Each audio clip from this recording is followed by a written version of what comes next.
Road Trip Attempt Part 2. It's the day before Christmas and it's another day and of course another vlog. If you will remember, kaninang umaga nga ay nag-attempt kami na mag-road trip to Winnipeg.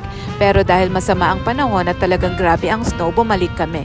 Pero kaninang umaga, paggising namin, medyo okay naman, cloudy lang siya. So we thought that we give it another shot. Ito kasing road trip, talagang family tradition na namin yan. Every year for Christmas Eve nagro-road trip talaga kami. Last year sa BC naman kami itinreat ng aking dalaga.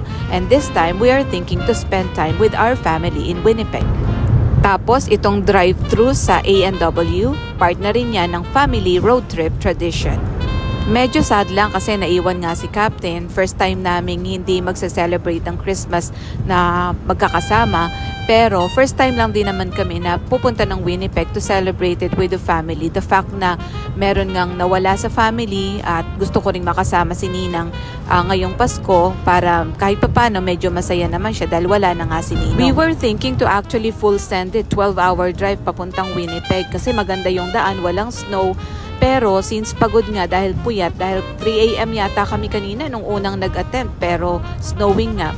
So talagang pagod at kailangan ng tulog. So we decided to have our stopover here in Regina. Nag-hotel na lang muna kami and then makapagpahinga ng maayos and then bukas ng maaga na lang uli mag-drive papunta na sa Winnipeg. Para at least fully rested rin para pagdating doon makapag-celebrate na talaga kami ng maayos with family.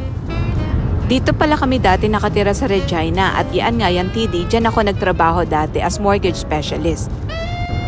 So ayan, technically dito kami sa Regina mag-spend ang aming Christmas Eve.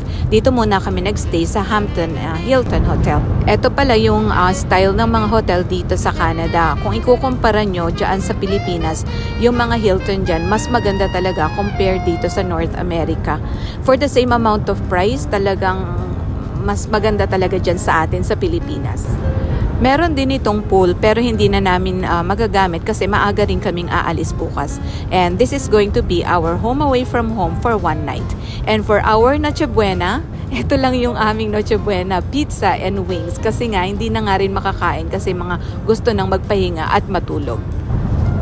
Tinawagan nga rin pala namin si Captain to check on him and to greet him Merry Christmas. Nakikipaglaro yata sa mga friends niya.